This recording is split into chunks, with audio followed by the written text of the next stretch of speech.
mai na yo ya miso okolela masumu na yo na bai yo nsima ngai na nzoto maboko na yo matondi makila ya motema na ngai ezokisi yotubi ngai ndeliko ngai kende basukola yo maboko epai ya sango na benito mama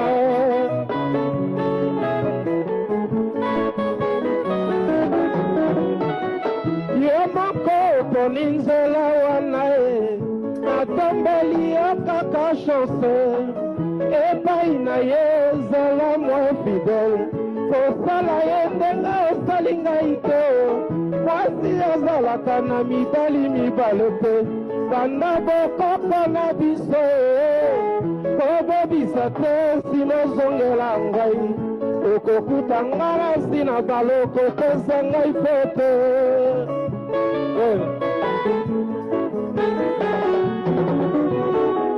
alors lelo ezali journée mondiale ya Papa Lutumba.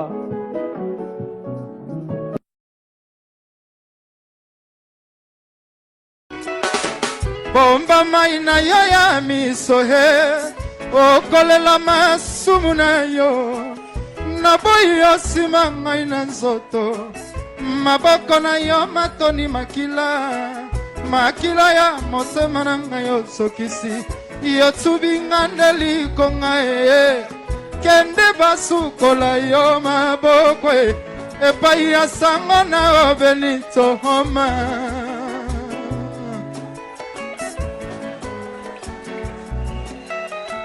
soki mokolo mosusu kinsala obuki flere rose atako motema na yango enuna kobwaka yango nanu te o tango mosusu se yango ya suka oyo etikala na kati ya elanga okoya kozonga nsima okoregrete flere mosusu ezali te Patrick Mangasa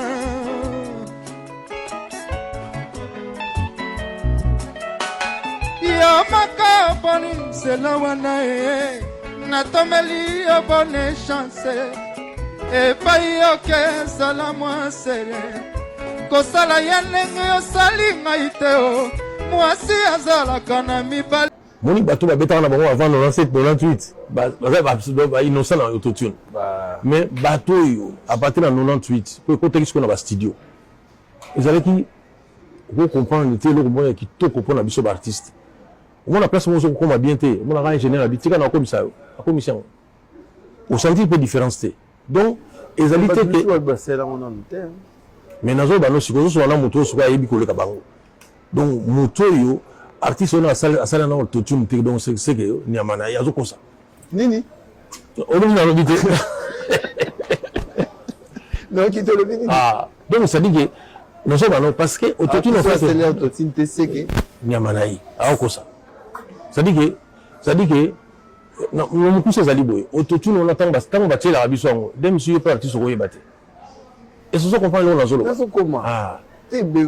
donc c'est-à-dire que toloba ndenge nini soki moto ake na studio vraiment fa tuna nano ese besoin na autotune awa ena sens te eloko neti cuisine moko ezanga mongwa ezalaka nango automatique bakosalela yango sanke yo oyeba ingénieur akomonaki tantôt ozosala eloko moko umeli ozokokoma bien te abino laisse on va faire ça laisse expliquer ndeni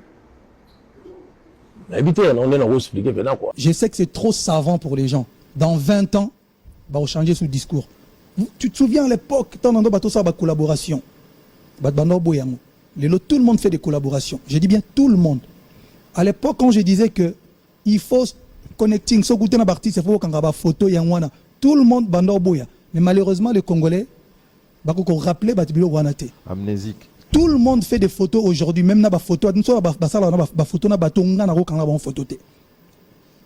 Pourquoi? Parce que nous avons une photo, nous avons une photo. Plus loin encore.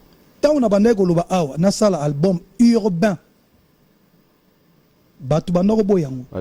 Si c'est un album contrôle, katika nzembo a flyé.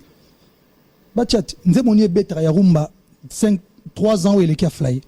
tous les gars sucre. Bimi c'est artiste. Où les gars flyer, je mets tout le monde au défi. Nous avons les gars flyer, il y a rumba ou bimi. Bimi c'est dans la tamoko. Au monde au bimi ça te. N'a que plus loin. Si on a yeli batuba autotune sur scène. Na ba séquence. Ndena la bible batumi tu panzani papa ezani nyango. Ba c'est ngai batum ce soir bazo critiquer, bazo loba. Non, je comprends en fait. Je suis là pour donner ma cours. Écoutez-moi bien. Dans 5 ans, quand l'émission le bon enregistré. Dans 5 ans, comme même autotune na ba live chez les Congolais, ba ocha ba séquence. Autotune pour moi est un instrument. C'est-à-dire il y a même émotion moro on a voix naturelle et elle a raté un concert sur Mutakotia. Il y a on a même mis les lots. Mais je sais, t'inquiète pas. Dans 5 ans, ba utiliser en. On aura ça en Arotana. En Arotana boyo kango. Mais boyo kango. Ça dit bon comprendre que notre niveau économique côté moro boyo. Oh El Mara, El Marabia, Aigle, Fali Poupa, Kiungula, Yaya wakutaka likamba batu. Yaya o nzamba pesa makasi, Fali Poupa, nzambe ya Fali, nzambe ya Aigle. Kita ukota likamulanga, nzambe o ya Aigle, o ya pesa Fali po makasi. Watumbuli Fali Poupa alongoli sika so zaka na se apuse pene na likolo bengi Aigle apese motema malamu kosunga batu nzambe ya Fali nzambe ya Aigle kotalika mwangai nzambe wa bundeli leloyo nazwi appel nzambe ya Fali Poupa zo sala bikamwa na vandi na moni nazwi appel ya papa nanga Godelo Fumbu papa Godelo Fumbu azwi 5 ans mama nanga nzambe ya Fali Poupa Godelo Fumbu azwi 5 ans nzambe ya Aigle oyo abundelaka carrière ya batu carrière na été ba carrière ya batu azozongisa yango na temps tala lelo carrière ya Bendo Son ya na ngai nani akoloba nzambe ya Aigle nzambe ya Fali Poupa oyo azongisa batu balingaki batika na bango ya zongisa ka bango nzambe ya Aigle kotali kambu na ngai tala mulimo na pigeon oyo ezotelemela ngai pigeon ngoki enanga wapi pigeon ngoki enanga lufu pigeon ngoki enanga bandundu pigeon ngoki enanga kana mbushimai na telemelo mumu na pigeon na beleli mulimo na Aigle ekita o ekangaka mutu na se tomboli ye ekena ye mulimo na Aigle ekita mulimo na Fali Poupa nzambe ya Fali Poupa nzambo apesa Fali makasa kobunda po miziki ezonga na poto nzambo apesa Fali Poupa motema kosalisa batu ba Angelo pene ya Yaya bolobi nini bokota likambo na ngai nzambe ya Fali Poupa nzambe ya Aigle oyo alongoli musique ya Congo Sony. Voici la voix d'un peuple éveillé par Isaac Elvis Kandoya guidé l'analyste des sons de la rime et du cœur qui dévoile la vérité sans peur ni rancœur. Tolobanus, parole sans filtre pour une jeunesse lucide qui refuse de fuir contre les faux discours, contre les déguisements. C'est la vérité brute portée fièrement. Puis Tolobanus, la voix qui réveille. Tout pour les jeunes, pour les vrais, pour ceux qui veillent. D'un bien culture en force, l'avenir s'émerveille. Pour promouvoir l'art, là où le cœur s'égrène. Du mélomane, que la musique résonne. Chaque mot est un feu, que la conscience entonne. Debout jeunesse, que ton esprit frissonne. Le Congo avance et notre voix résonne. Tolobanus, parole sans filtre. Tolobanus, parole sans filtre. Tolobanus, parole sans filtre. Tolobanus, parole sans filtre. Tolobanus, parole sans filtre. Bienvenue sur Toloba News, votre chaîne de référence, votre chaîne de préférence. Na Toloba News, c'est le respect des normes, le respect à la vie privée, à l'artiste Nabiso. Ici, Tobé Taramasolo, à la vie professionnelle Nabango. Nous avons un objectif et une mission. Il y a faire respecter l'artiste Nabiso. Tout la vérité parce que l'artiste est belé, comment on s'est déguisé, comment on a la mika la baninga na bango artiste. Donc on a pas bon jamais espérer vérité sur la musique et la vraie couleur n'engue to belle musique na biso. Donc on a tout le news vraiment toi vraiment pour nous ça vraiment analyse sans complexe, parole sans filtre. Donc regardez la personne droit dans les yeux oui bisera la vérité en face likolo et linganate mapata pe ekoyete. Et on insistera chaque jour pour vous dire que vérité accorde à des vérités, la vérité zakara pour commettre différence. Au tchama coup de torche bisika moli les alliés. Donc merci beaucoup la famille pour votre confiance. Abonnez-vous, likez, partagez. Vous qui n'êtes pas encore abonnés, vous partagez, vous activez cloche. Il y a notification, on est nous permettre à vous informer en temps réel. Notre mission c'est ya ko bengana d'abord bato bela rabiso le kota ba criminel musical bato batiaka choko ya musique ebeti ba tampo akomi ko silikila bato ba maison bato ba boutique bato batekelinga o ba minele moto basaka ba mafuta oyo ebeti bakake ne longi ebe bidon ko c'est d'abord notre objectif et là vraiment na une éclaircir et puis na zongi ba vidéo moko ya kala je connais le pourquoi na zongi ba vidéo wana ce botali et ça na vidéo moko ya vina biso Félix Oaze quoi wa bana ko interpréter nzembo ya Papa Lutumba nzembo ya Obenix abana ko interpréter nzembo wana tout moni ndenge vraiment bana ko yembela yango il y a encore côté moko ba tiepe ya faire rigola tout moni ndenge faire rigola pe abana ko yemba yango tout moni pe ancienne pe vidéo fali pour pas alobi que note pona ye na ba photo abana ko sabatu to kanga ba photo batabana ko nimela été mais les bato ko kanga ba photo je ne sais pas où est le rapport dans la musique à faire à la photo. Donc la vision de Fali Poupa Yangwana, c'est dans cette même émission où Betara les soleils autotune jusqu'à présent ils allaient aussi la télé. Il y a une vidéo où vient M. Félix Oaze quoi. Donc sa manière d'argumenter parce que bazo tika ekimiati. À chaque fois puis ependa zo lingeza la bongo. Chaque sortie médiatique nae les soleils autotune et comment robeta à chaque fois. Donc on dirait à la mission qui a multiplié par explication sur l'autotune ton nimelae mais il est allé plus un peu le pour na koloba kenote bato bazali ko boya autotune nyamana bango donc moto so boya autotune nyamanae donc le vieux a insulté ouvertement bato bazo s'opposer na autotune na bi nyamana bango wana za ba propos ya vieux mo azali ko finga bato to moni vidéo ya Bobby Ronaldinho ancien musicien ou bien ressortissant il y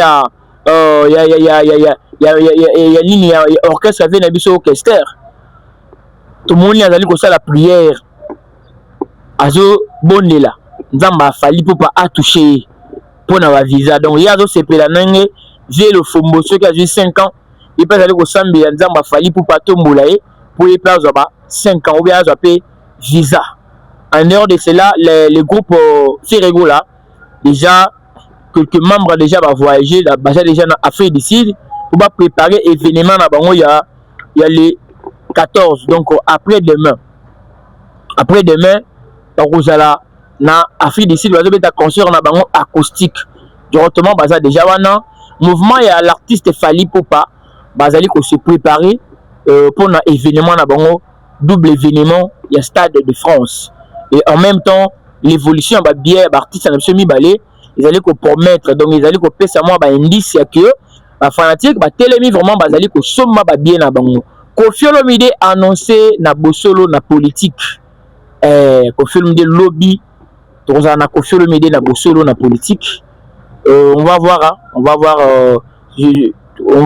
l'artiste Koffi Olomide na bosolo na politique to binini a bombité malgré bato babani ba agitation mais pour commencer je vais d'abord commencer ya ko sepela na comportement ya ba Gaulois où vont comprendre que faire ou rien ou va comprendre que non d'abord avantage ya faire intérêt d'abord ya faire les alliés d'abord opprimés et on les bingisaka bango ba Gaulois ils ont essayé de faire semblant na tout le monde a ça moi et Floriana et ko taquer Ferrego là pour ko attirer attention à bateau on est vraiment ba Gaulois ba tikali catégorique.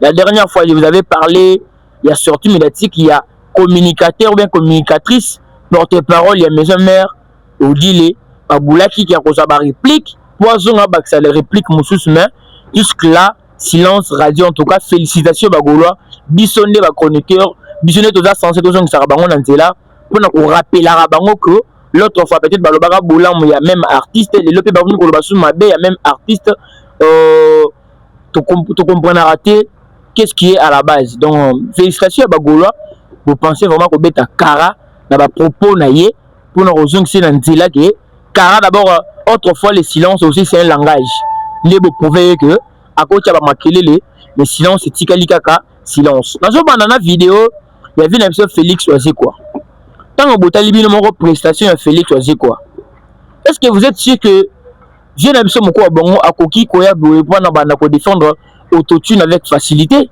parce que botali ndenge moko e maranzembo il y a Obenit toujours là il y a même les solo il y a autotune il y a même les solo il y a micro au micro ezalaka na ba effet micro babongisaka kaka batiaka babiloko moko boye chanteur moko te akoloba keno ndenge ayembaka bongo ndenge ayembaka te na ndako ti na voix ne naturel mais wana ezaka ve na biso na micro wana soki kaka même micro na moto mosusu azoaki na micro kaka wana ove na biso Félix Ozioko banda kointerprete nzembo wana o bénite alinga yemba mpe kaka bien soki aza bon chanteur donc le vieux azwi mwa papier na ye azotanga biloko azoyemba mpe mabe via bima baorgame baartiste bazalaki na bafabrigas bazalaki baloko akanza bazalaki bapapa yemba bazalaki baartiste bazalaki parce que c'était à l'occasion ya vie na biso papa Lutumba non c'était à l'occasion de ça bato base retrouvaki po bakutana mais tala biloko via yembelaka bango parce que boza sûr que prestation en boye Félix Ozioko avanda abanda kokumisa bato bazoboya autotune pour dire que tout le monde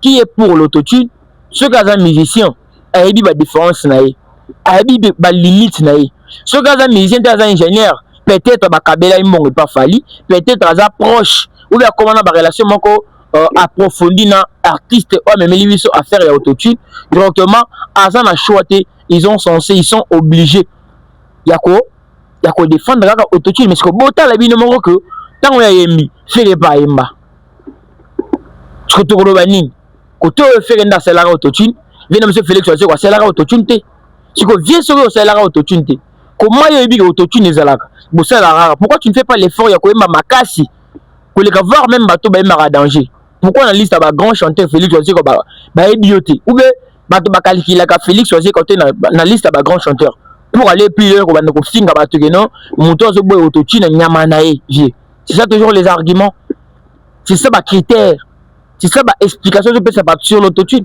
donc tant on le dit que non moto le dit que non te asela autotune te nyama na ye redi ami ça na kati au fini nyama na ye yo na redi ami c'est bona ba problème te au fini ko fait le midi to ebi que yo na ko fait le midi et qui n'a déjà mais malgré bo salande mon abina au pire vrai rumba bo manze mon abina au pire il y a réconciliation et c'est pile ça ba te belé et dans la rêve réalisé par plusieurs bateaux mais mona ki bino mbongo ebeti po boye bobelani lisusu là on comprend que na angle wana tu as un problème avec ye moto le bipe que non c'est là autotune te c'est fait rigola yo moko autour ça la sortie médiatique que non fait rigola azande konanga kutu azande konanga soki ya muteke toza école moko bona boye un problème na yete parce que bi que non ba taxa yo ozape innocent ba taxa na faire que ce qu'il fallait que ta concert na parler du peuple juste na sortie na ye ya prison tant que pour que n'a pas solliciter même endroit pour na matanga vie verkis baloba que non c'est que Félix soit dit comme toi ça là que a manigancé faire abeta concerté tant obima ba comprendre ka oté ba traiter de tous les noms mais obima en tant qu'un homme en tant que papa en tant que muto yo alingi kinyeza là on s'expliquant que vient mbosso muto pesa en place ba tu va comprendre likolo ngolo be que non na un problème na vérité mais dans la même affaire on dit que le vieux yo c'est la autotune yo moko zo expliquer bato ebele et ko za la boye koti boye ingénieur a tieli yo ebité mais comment ingénieur a tiela mutelo ko muto ebité mais comment muto na timbela que ba tieli nga autotune c'est que yende azalaka au courant yende azalaka présent ou bien yende peut-être à senga yo muto a senga peut-être ingénieur a tiela nga autotune mais le vieux ko kende plus loin ya ko finga mutu ou bien ko finga ba collègue ou ba leki na ou bien ba grand frère na ko note nyama na ye po animi autotune te. Dans ce modèle, chaque artiste a qu'on défend l'autotune, va comprendre que la vérité est là, selon les explications, selon la définition. Maintenant, pour nous, ça la contradiction à faire, comme s'il y a des personnes au bazar contre Stade de France, il a fallu pouvoir, notamment Mère Abson Bilabel, malgré Mère Aboyakine portrait, Alinaki va dessiner Bilabel à 16 ans, va dessiner Bilabel à 1900. Ce qu'on a dessiné à 2026 portrait ça dépend mon tableau de photo na kala ou bien mon dessiné ka yo ya lelo mère a sepelité mère a siliki et ça dit tour il y a internet mère a pas dessiné kaka Bilabel il y a 2000 bien 1900 quelque et puis c'est pas la première fois dans une histoire mon baloba que non maman Bilabel a imilé peta boulay Nicolo ya podium à l'occasion ya FESPAM festival panafricain de la musique na Congo Brazzaville papa Taboulay Azalaka parrain ya festival a memela maman Bilabel bouquet de fleurs a pesaye likolo ya podium maman Bilabel a ignoré yango tout le monde a pesé ni le cœur aya ko pesa maman Bilabel mbongo ko tiale mbongo na likolo ya podium mère a humilié, mère a bêta cara, donc tout le monde a la bilan, on a n'engagé belé. Mais quand il y a selon, il y a pour appeler cette explication, il y a autotune dans le baraka. Vous avez mon thème à m'abbé, mon tika moi na batou, moi na maman na mon bala batou, mon nana ketchup, nana ketchup, à la place na mon thème à maman bilebel, à la place où tu as chanté sur Baimbaka. Tout le monde peut venir dans Félix, c'est que ok, il plus loin avec tes arguments. Parce que y a un milieu, on a eu que déjà sûr que vous sepez na autotune, vous sepez, vous sepez na artiste sur télé mais l'autotune, parce que tout le monde n'est pas fier que vous l'ayez mis. On a coûté avant mon solo autotune na ezala, c'est que déjà il m'a boyé, puis fait pas il m'a radaboué. Pour dire que vient biso moko wa bongo pour nanga tika ba sortie médiatique mingi basé sur l'autotune parce que les solos et autotune dans la vidéo de Fally Ipupa azali ko loba kenote tana bana ko se batu kenote kanga ba photo tana bana se batu kenote sala album urbain tana ndé se batu kenote sala collaboration on dirait dans tout ce que Fally Ipupa est en train de citer bablo retour wana Fally akuta yango déjà Fally akuta ba collaboration Fally akuta déjà Kofi Imana Isundur Kofi déjà Ayembana Isundur donc c'est déjà une collaboration.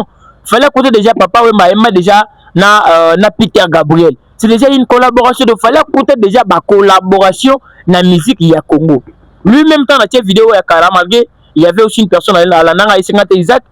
Fallait bien sûr encore le Kofi à moderniser Rumba mais dire que Kofi a internationalisé Rumba c'est autre chose parce que Kofi paie avant à sa carrière na papa m'a déjà même Amlikolo. Ça veut dire que la rumba a déjà été internationalisée par Bata Boulay, par Madilou, par Pépé Kalé, Bazalaki Belé, déjà internationalisé la rumba.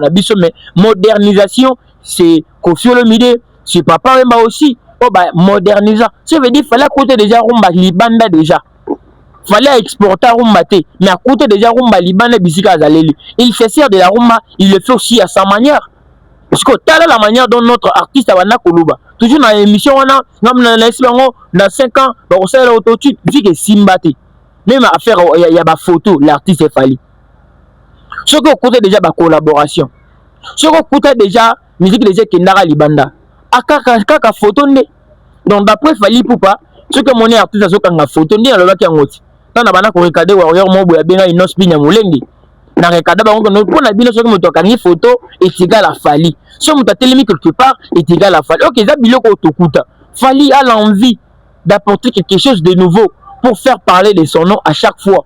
Mais cette envie-là peut-être à trouver que Bakar déjà est épuisé. Mais tu n'as pas modifié Rumba. Tu vas jouer Rumba dans un rythme. Tu vas le faire comment? C'est pratiquement impossible parce que y a mon nom il est dedans. On a évalué tout ça l'album urbain. Yo ça l'album urbain mobima. Mais bah Mbappé bah ça la fait bah collaboration bah musique urbaine dans le temps. Ils ont déjà. Papa m'écoute, n'en parlons même pas. Qu'on fait le milieu derrière, ça la on va bien bon. Ce qui veut dire affaire oyo, besoin de bomber mango musika, on va garder distraction pour ton ni makaka mais bisonnet singa. Dans le baki qui affaire ya autotune, autant que bino bo bimpo le belayango, autant que ngapé na ko bimpo pour na recadrer bino. Là vraiment na ko tika yango te. À chaque fois bino ba na ko bimpo na ko défendre autotune, biso to ebi ke ba sala autotune avec un objectif précis. On appelle ça exemple pour dire que si tout le monde a un avion, Mundele a s'inspiré dans Ndeke. Si tout le monde a un train, Mundele a s'inspiré dans Nyoka. Si tout le monde a un bateau, Mundele a s'inspiré dans Mbisi. Attends, on a un maï.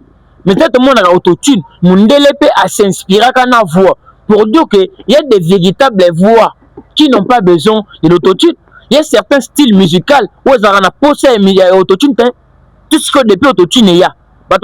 Comment à la mode ils sont à la mode ils allaient s'adapter selon le style musical net musique à opéra nani artiste ni chanteur ni opéra ou c'est l'autotune je ne pense pas parce que opéra déjà à la base c'est la voix ce que nous avons des artistes et des musiques à la base c'est la voix et comme un péché et comme s'il y a des personnes qui sont pour qui sont contre l'existence ou bien évolution de l'artiste Fally Ipupa non Fally évolue. Mais empreinte il est toujours dans la trace. Azana ba trace à Bavier. Trace à Fally en termes de spectacle, on dira que abeta ba salo Bavier ba beta ti. Mais en termes de musique, abeta style ni musique, au Bavier ba beta raté. C'est pour cela quand j'avais parlé dans la émission Morobekala, pour nous le noter, Fally Ipupa n'a jamais inspiré quelqu'un. L'inspiration c'est un mot vaste. On peut inspirer quelqu'un par son courage. On peut inspirer quelqu'un par sa détermination. On peut inspirer quelqu'un par sa discipline. Mais quand moi je parle de l'inspiration sur Fally, je parle sur le plan musical. Fally est inspiré parce que inspirer quelqu'un dans la musique, côté courage, est directement tout droit au but avec un style que Moutolandi que style oh na mona yango chez Fally, je peux me permettre de refaire le même style. Et bota batu balandara ils raté parce que jusqu'à présent Fally betara tchatcho, abetara musique urbaine. La musique urbaine fallait se pelara nango bien sûr. Ils ont musique fongoela Fally porte et me sur échelle internationale. Mais ils ont style à banane, ils ont style à kutaka à s'adapter à ça là. Mais l'influence là, c'est sur un style musical quelconque. Qui au kuta yango et c'est pélicio au reproduit battu balandio. Les lots tchatcho c'est l'inspiration. Ok, la plupart, la majorité, et ben Dieu a fallu pour faire tchatcho. Et ça la peut pas succès.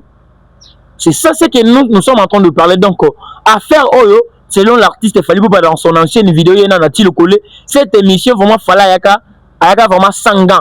Il y a vraiment qui analyse sans filtre. Il peut il a biso sangan à papola bat wana. D'un côté moi j'aime ils ont côté confiance. Abano ko lobaka no botere la nzembo ni nzembo mako ozali ko égaler ata katikati nzembo nanga ya aflaye nzembo nanga ya kana sikre. Ils ba maman ba jembo kana sikre maman na chant aflaye maman na chant. Mais c'est des chansons oyo je ne sais pas peut-être pour bazali ko multiplier banzembo ebele sur terrain ou bien pour baza ebele sur terrain ndé banzembo na zali ko connaître succès moko éphémère ou ce que je ne comprends pas. Mais kana sikre Fally amour nani kana sikre Fally pour na aflaye ba maman na banzembo wana le kuta mabe il avait raison abana ko epi na temps abana ko loba wana banzembo wana ekangaki vraiment tout le monde abana ko super na nzembo wana a flyer na kana sikre wana ko na kana sikre a dédicace ko Felomide il loba na ko kwa Koraman ko eba musala et ça la lengi moko boy il avait bien chanté wana za côté assurance côté confiance en soi il avait raison.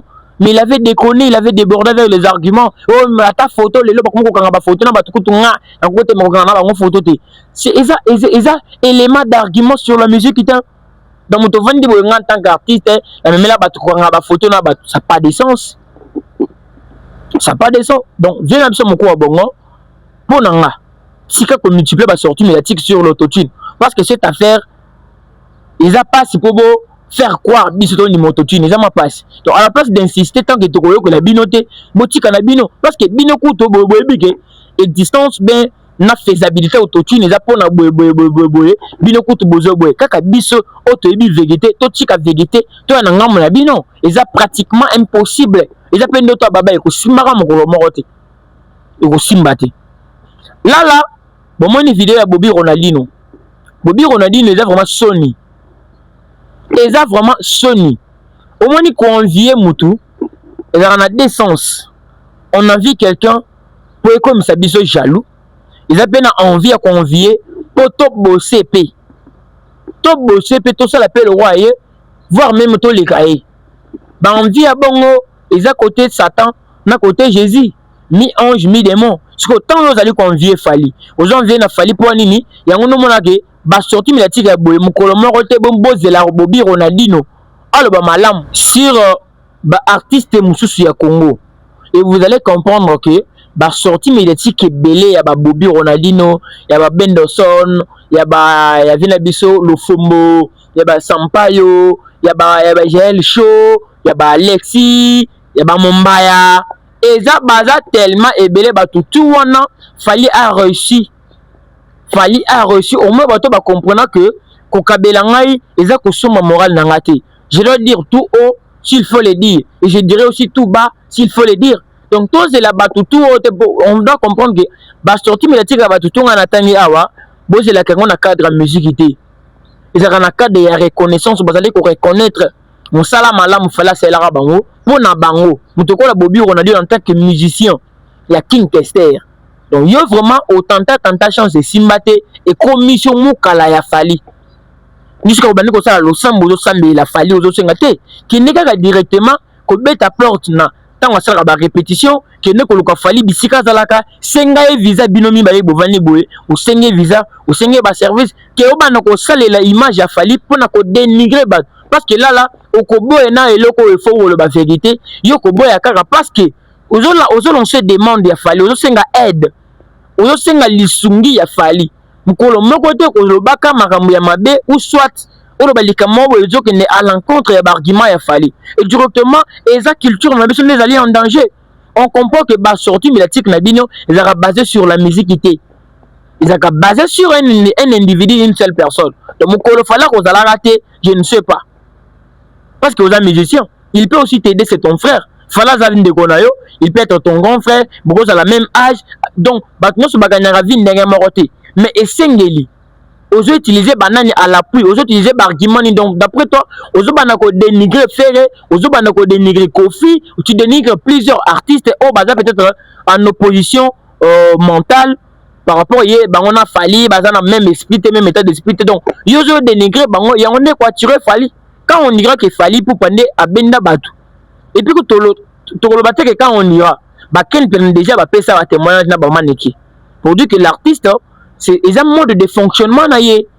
Parce que sur Dali, Bobby on a dit dans la ranine, il ne chante pas. Alors dans ce studio mais c'est un artiste. Aza chanteur, naïe marasouté. Mais il est présent dans ba émission pour dénigrer soi-disant Batumoussou sur la musique à Congo pour la grandeur à Fally. Tu peux nous montrer la grandeur du Fally pour pas sans toucher n'importe quel artiste. Et puis c'est facile, c'est possible. On peut parler de Fally en bien sans toucher n'importe qui. Il a aussi des, il a fallu bloc et belé à ça là que s'il faut lui défendre, tu vas défendre Fally pour pas sans toucher ni Ferré, sans toucher ni Nani, ni Fabrice, ni Nani. Parce que t'as là une commission, il faut multiplier. On doit ça la travaux forcés. Depuis on a la sortie médiatique. Donc si réellement Fally vous considère, si on a internet, Fally mon a vidéo tout. Non mon a vidéo tant mako déjà on le belé bien. Alors je la atteindre niveau nombre des émissions pour bien. Il attend quoi? Alors c'est lorsqu'on ça la émission en langue mine. Pour déjà au sala d'alliance au dénigrer d'abatou. Alors ce que comme ça la prière. Et puis on a un téléphone aussi sur bois qui va publier la page. Nous allons au bon de la Fally payer son visa. Si vous êtes incapable de roger visa, vous êtes incapable de faire un hit à succès. Vous allez au bimisa teke, au bureau on a dit la bimisa, vous allez yango et belé dinzembo 5 dinzembo ya succès. Yo quand on se plana bato, baboya kokoma lokola ba mikala ya Fally ba se ridiculiser ba senga ba visa. Et ça ba rêve bato mona comme si fait golo Fally kaza netima master Fally té. Il faut opposition là. Tout un auxiliaire, être un auxiliaire à voir. Tout un plus, non moins. Donc positif, non négatif. Vous comprenez? Tout un phase, tout un être. Dans la vie, tout le monde va raisonner à n'engue marotte. Il y a des artistes qui vont baser la mika la batou. Mais bah ça peut coexister. Nous trouvons la déplique. Nous déplique à un bon terme affaire, non? Déplique à un bon terme affaire, à un bon terme le roi de la forêt. À un bon terme presque bavier belé. Est-ce que dans mon des pics pour voyager dans l'orchestre naïe à Baniko Bondel? Il y a ça là qui nous pour voyager. Tu peux aussi le faire. Parce que Yovani Bozu Fally le remet quoi les ata Fally à Botika Fally à Pémat. Fally pas Bunda donc ce qui fait la dans ma candidature quoi la bino. Anga la kamuka la artiste belé mais à boyate à boyape à bota courage naïe à se motiver yemoko à se bosser makasi pour à garantir à venir na succès na combo naïe. Parce que y a ça là-bas, ne fallait ça le roi binotin. Yo s'inspirer na Fally ou soit envier Fally pour mituna qui a ça là qui n'y le pose à la bouille. Le lot de peut Stade de France. Il y a Fally quoi pour Fally ça la Stade de France. Ça lui a demandé quoi. Mais malgré tout bazana beto dans dengue maroté. Tout le monde là tout le monde était. Donc Bobby on a dit les autres sopayo à ta vie na biso king tester place son âme. Bango vraiment bah ça la perte. Bango vraiment bah ça la perte. Bino vraiment na ba bendo côté kuna mwana papa emba yo côté mwana kester donc botika bozola que c'est vraiment Sony. Il y a ba orchestre na bino boutaka. Ça fait vraiment la honte. Govana Buena bien était wana Benderson. Je ne connais pas ba français belé pour ba peso ka vidéo. Benderson fait tout parce qu'il a un visa de Fally, il est censé dénigrer tout le monde. Pour faire la sentir oui Benderson a un visa nangako, il faut pas sentir Bendo. Et zo sopayo Benderson tala Bobby Ronaldinho atanga na rosala ngote. Je ne dis pas que ngana leki Bobby Ronaldinho te aza musicien ana ba relation na ye peut-être azana ba mbongo na ye mais ngam kolomoko te na kobonde na vidéo pour na senge visa ce za pété et vandi na kokufa pété c'est ça cela ne garantit pas la vie d'une personne Binone comme ça, comme si visa, tout doit passer par là pour gagner la vie. Et bien, baza na poto na baza sans abri. Et bien, baza na poto na boy baluka mbongo te. Donc tout commence dès le départ. Attends na Kinshasa on a état d'esprit ko luka mbongo. Attends libana mbongo ko luka mbongo. Ce qui na Kinshasa za ki fainéant. Attends na poto za la fainéant ya poto. Donc fainéant na version à poto. Donc nous ça d'abord na mental. Et bien, baza na kinya a luka ka bosaka. Ça veut dire d'abord vie na d'abord. Et bien les personnes na poto azara na distraction te aluka. Et bien tout le monde na bangoti. Et bien tout le monde na bango ba swanaka ba senga ba tina na bango ba mbongo ba finga ba tout le monde na biso. Moi différence zara que biso na kin na complexe à poto. Collaborer na mutakine eza moi genre na collaborer na mutapoto mais tout passe d'abord sur l'intelligence, objectivité ya mutu na mentalité. Donc on que ne poto mais ce qui est objectif te o tira la kamukala. Kali bango wanati atie chokoti mais sa opinion c'est zigi vous sentez que muto atie azo ça la fond vert na ba vidéo na bango muto ça la fond vert mais vous sentez que choko ezo dominer na kamera na image ya caméra idokinon muto na poto travailler ka couture na yo donc baza déjà ba dépasser na bango donc bobi on a dit no za complexe za pe soni du siècle kende inde luka fali senga e visa mbuzu na mbuzu. Comme ça la biloko a déjà qui dit le parce que l'un des jours et qu'on rattraper au caca. L'homme n'est pas faire l'homme humain être humain à sa parfaité. Je me suis dit inde la yo bobé bani. Ce que ba vidéo oh kaka ba wana nde ba na ko se servir na yango donc yo moko ozo timbola libulu na yo moko. Talibino nga le bina kaka. Affaire ya ba billet pour te bête ma sola de ya voyage ya ba Michel il y a les padres déjà ba oh il y a free du site. Na sorti oh ko fait le milieu azo préparer na bosolo na politique affaire ba visa ya ba visa d'abord mais affaire ya ba billet j'ai fait encore un tour na visiter na revisiter d'abord sur la liste ya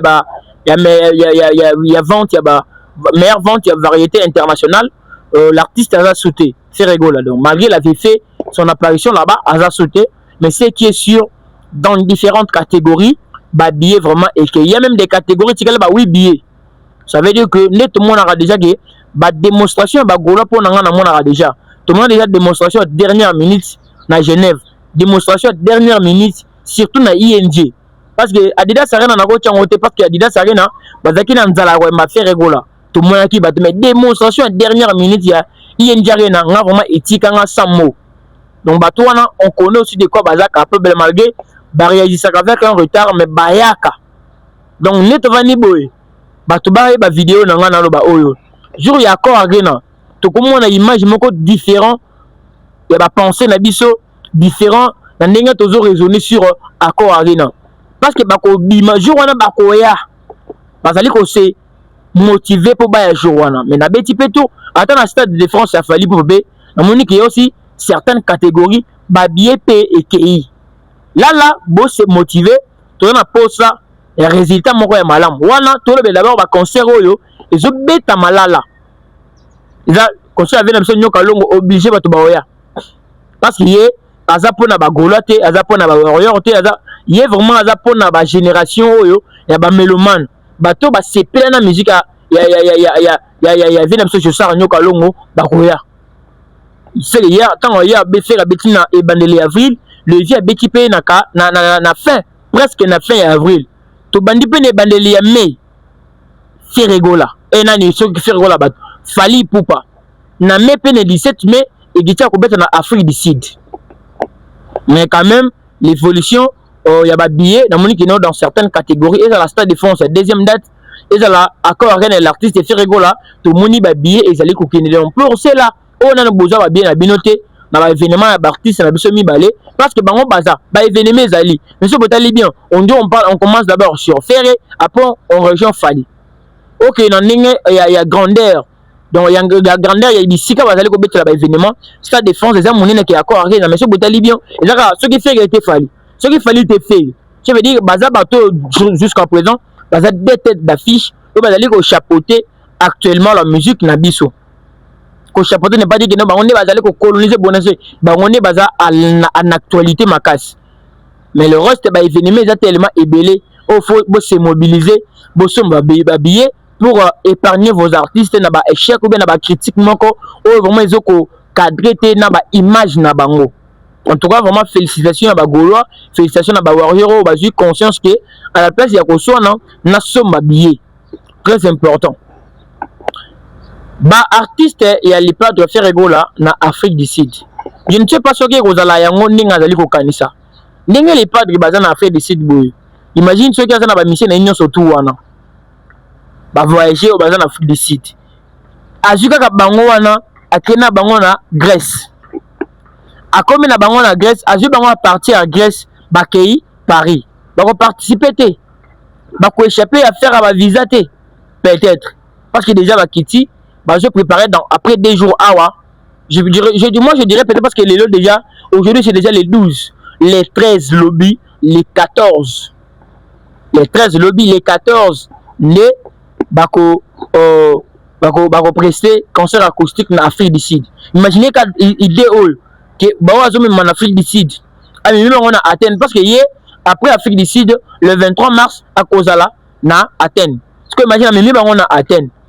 Alors on a bango na Athènes wana. Déjà tu trouves qu'on pousse on a déjà le 23 mars wana bako on va partir peut-être le 25 mars. Balongo bango to na Athènes, bakei na Paris.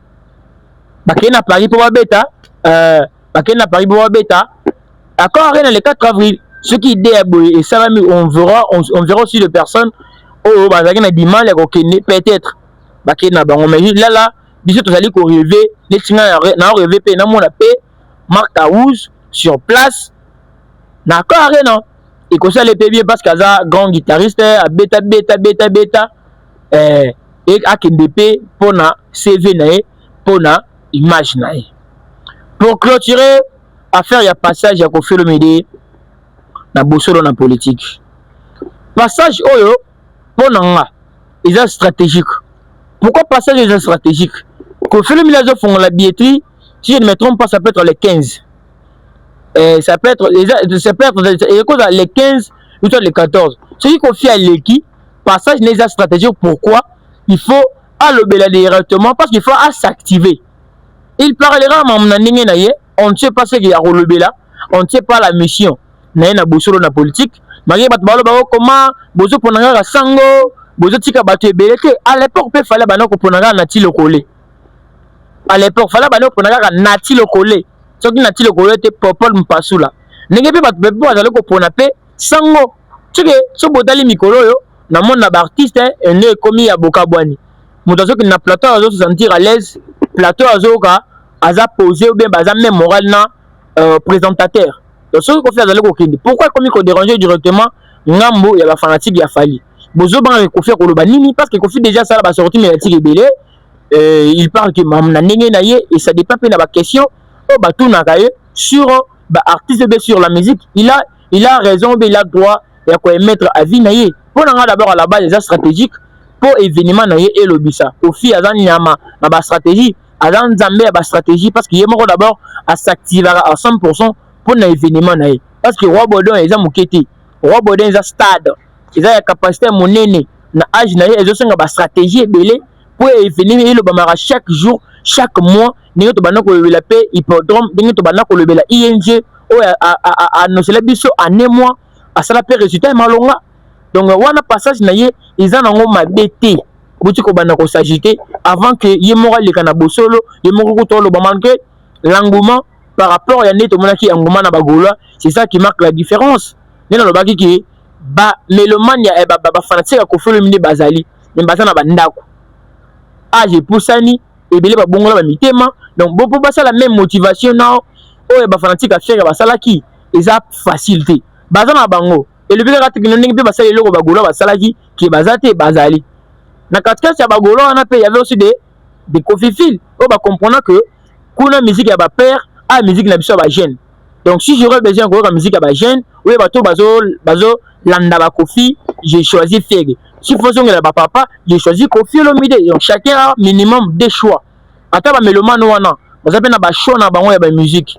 Donc quand passer à Koffi Olomide na bosso na politique, tous les yango, on parlera juste après l'émission malgré ba golande ba permettre biso to le bela avant émission, c'est rigolo mora sala qui une vidéo pour dire que sango pas de questions pièges et puis écoute on a une affaire il y a autotune dans terrain et puis bagola va lancer message to kutana donc je bango va permettre que tout le bilango coûte bien avant mais il y a Koffi Olomide to koloba yango les jours J ou soit après son passage na bosolo na politique mais c'est que moi je connais bien déjà que Koffi Olomide a joué na Côte d'Ivoire et puis à un concert na roi Baudouin automatiquement il y a une fois formulagé parce que tant billetterie il faut prendre avec vivacité avec mouvement donc le roi de la forêt déjà billetterie déjà c'est bon déjà billetterie le roi de la forêt déjà il faut on va prendre aussi le temps on va poursuivre colonne de la paix de pas à pas évolution puis la billetterie n'a pas la forêt nationale ou à dans la Belgique déjà espace à 8000 places donc hâtez-vous mélomane